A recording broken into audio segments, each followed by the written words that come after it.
जो लोग मेरे चैनल किरण वॉइस को सब्सक्राइब करेंगे मैं उनको डायरेक्ट अपना व्हाट्सएप नंबर दूंगी और कमेंट्स भी करें। एक रात अचानक से मेरे पेट में दर्द होने लगा। विशाल मेरे पेट को सहलाने लगा। विशाल के हाथ की छुन पाते ही मेरे मन में कुछ उभरने लगा। इधर विशाल भी आंख बंद करके पेट सहलाए जा रहा था। तभी मैंने विशाल का हाथ पकड़कर अपने सीने पर रख दिया। विशाल के हाथ रखते ही मैं गुलाब की तरह खिल उठी। विशाल भी संतरों को हल्के हाथों से सहलाए जा रहा था। मैंने कहा, आह विशाल जरा जोर जोर से सहलाओ। मैं अब पूरी तरह बहक चुकी थी और फिर हमने। नमस्कार दोस्तों, आज की इस रोमांचक कहानी में आप सबका स्वागत है। हेलो दोस्तों, मेरा नाम रिया है। मैं जब 5 साल की थी तभी मेरे पिताजी की मौत हो गई थी। उसके बाद से मेरे पालन पोषण की जिम्मेदारी मेरी मां पर आ गई थी। घर की माली हालत बेहतर थी, इसलिए मेरी परवरिश अच्छी तरह हो पाई थी। पिताजी के गुजर जाने के बाद मेरी मां ने दूसरी शादी नहीं की क्योंकि वे अपना पूरा ध्यान मुझे ही देना चाहती थी। वह मुझको पढ़ा लिखाकर डॉक्टर बनाना चाहती थी। मेरे पड़ोस में एक लड़का रहता था जिसका नाम विशाल था। मैं और विशाल एक ही उम्र के थे। हम साथ साथ पढ़ने जाते और साथ में ही खेलते थे और इसी तरह धीरे धीरे समय बीतता गया। एक दिन मेरी माँ बोली, देखो बेटी, तुम्हारी प्राइमरी की पढ़ाई यहाँ गांव में पूरी हो चुकी है। अब अगर तुम्हें आगे पढ़ना है तो शहर जाकर ही पढ़ाई करनी पड़ेगी। शहर भी पास में ही है। मैं विशाल के पापा से बात कर लूंगी। तुम दोनों साथ में जाना और वहां मन लगाकर पढ़ना। उन्होंने विशाल के पापा से बात कर ली और उन्होंने भी अपनी हामी भर दी। अब मैं और विशाल साथ साथ ही रिक्शे से शहर पढ़ने जाने लगे। हम दोनों धीरे धीरे आपस में काफी घुल मिल गए थे। स्कूल से आकर हम दोनों अक्सर साथ साथ रहते थे। अचानक एक दिन बादल छाए और भारी गरज के साथ पानी बरसने लगा। मैंने ई रिक्शे वाले से जल्दी घर लेने को कहा। इस पर रिक्शा वाले ने कुछ देर बरसात के थमने का इंतजार करने को कहा, पर मैं नहीं मानी और जल्दी घर चलने की जिद करने लगी। भारी बारिश के बीच तेज रफ्तार से चल रहा ई रिक्शा अचानक एक मोड़ पर आकर पलट गया। ड्राइवर रिक्शा वहीं छोड़कर भाग गया। मैं ई रिक्शा के बीच फंस गई, जबकि विशाल यह हादसा होते ही उछलकर दूर जा गिरा। उसने बहादुरी से पीछे से आ रहे अनजान मोटरसाइकिल वाले की मदद लेकर मुझे ई रिक्शे से बाहर निकाला। हम जल्दी से हॉस्पिटल गए। डॉक्टर साहब ने मेरी चोट देखते हुए कहा कि थोड़ी गहरी चोट है, आपको एक दिन हॉस्पिटल में ही रहना होगा। मेरी मां ने कहा, ठीक है डॉक्टर साहब, आप भर्ती कर लीजिए। विशाल वहां दिन भर मेरी देखरेख में लगा रहता था। परिवार वाले हम दोनों के प्यार को देखकर खुश होते थे। मैंने विशाल से कहा, विशाल अब तुम सो जाओ, रात ज्यादा हो गई है। मुझे जब नींद आ जाएगी तो मैं भी सो जाऊंगी। विशाल बोला, नहीं, जब तक तुम्हें नींद नहीं आएगी तब तक मैं भी जागूंगा। विशाल ने मेरी देखरेख में कोई कसर नहीं छोड़ी थी। उसकी इस खातिरदारी से मैं उसे अब और भी ज्यादा चाहने लगी थी। फिर मैं और विशाल दोनों अच्छे नंबरों से पास हो गए। तो मेरी मां ने कहा, अब तुम दोनों अलग अलग कॉलेज में पढ़ोगे। मैंने कहा, तुम ऐसा क्यों बोल रही हो माँ?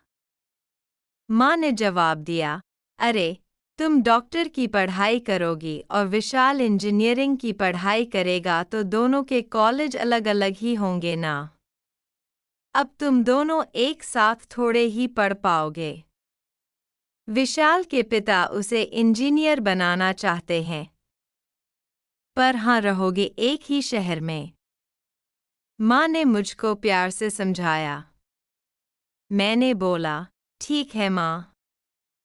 और इतना कहकर मैं अपने कमरे में चली आई। हम दोनों का दाखिला अलग अलग कॉलेज में हो गया था। दाखिला मिलते ही हम दोनों अलग अलग हॉस्टल में रहने लगे। एक रात अचानक 10 बजे मेरे मोबाइल फ़ोन की घंटी बजी।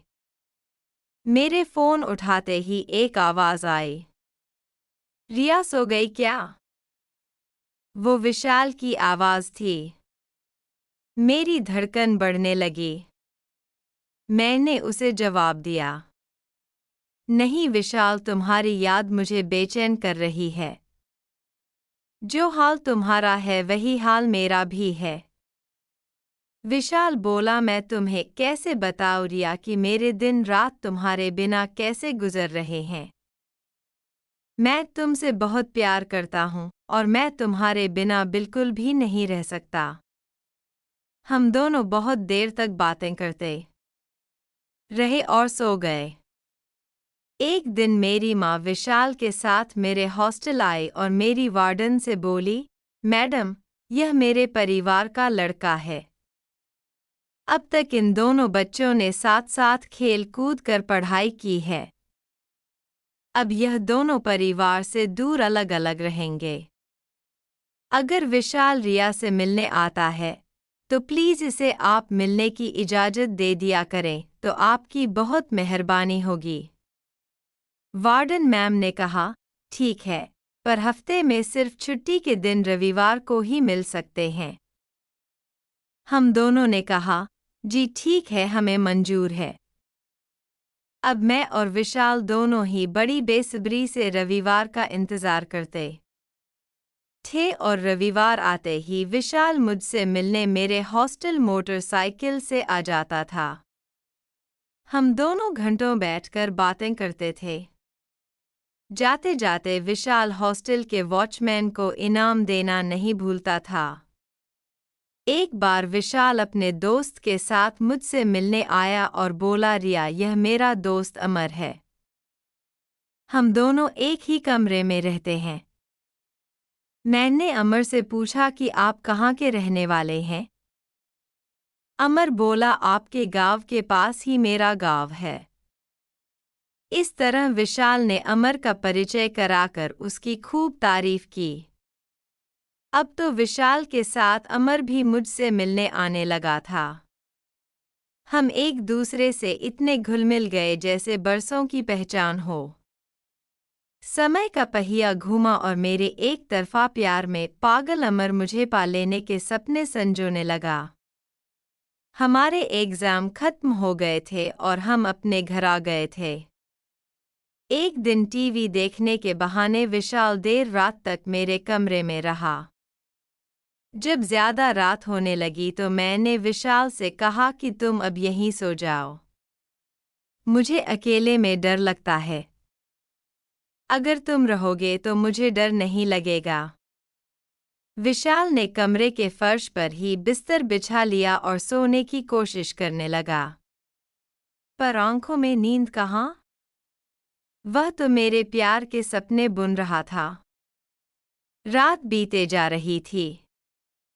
अचानक से मेरे पेट में हल्का हल्का सा दर्द शुरू हो गया।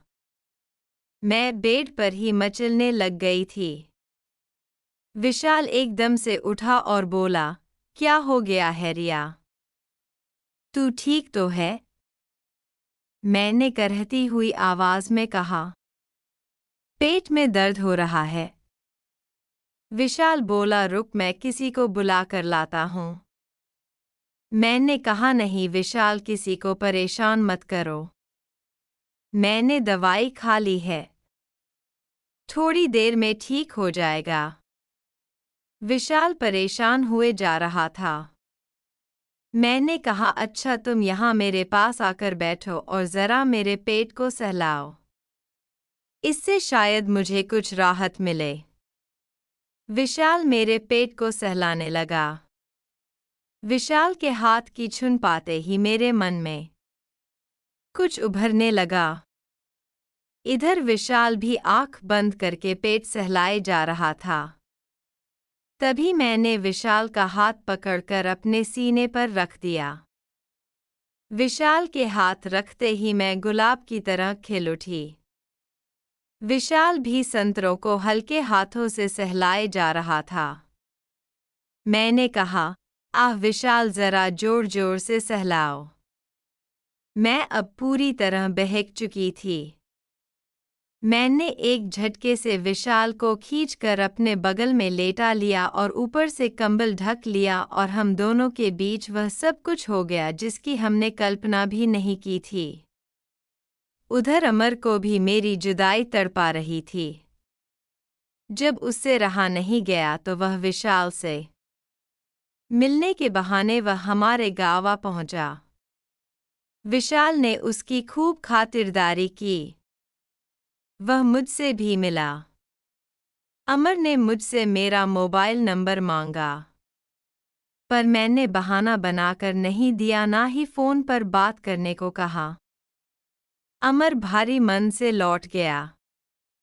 धीरे धीरे पढ़ाई का आखिरी साल आ गया। अब मैं पूरी तरह जवान और खूबसूरत हो गई थी। जब मैं घर से बाहर निकलती तो कई लड़के मेरे दीवाने हो जाते थे। कॉलेज खुल चुके थे और हम दोनों अपने अपने हॉस्टल में पहुंच चुके थे। मेरे और विशाल के मिलने का सिलसिला जारी रहा। यह बात अब अमर को भी पता चल गई थी कि मैं विशाल से प्यार करती हूँ और यह पता चलने के बाद उसका दिल टूट गया था। एग्जाम शुरू हो गए थे। आज मेरा आखिरी पेपर था।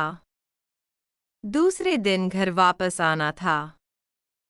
पर मैं इस बात से बेखबर थी कि मेरे पेट में विशाल का 3 महीने का बच्चा पल रहा था। कहा गया है कि आदमी जोश में होश खो बैठता है, और शायद हमने भी उस रात अपने सारे होश खो दिए थे। जब मैं घर आई तो एक दिन मेरी तबीयत बिगड़ी।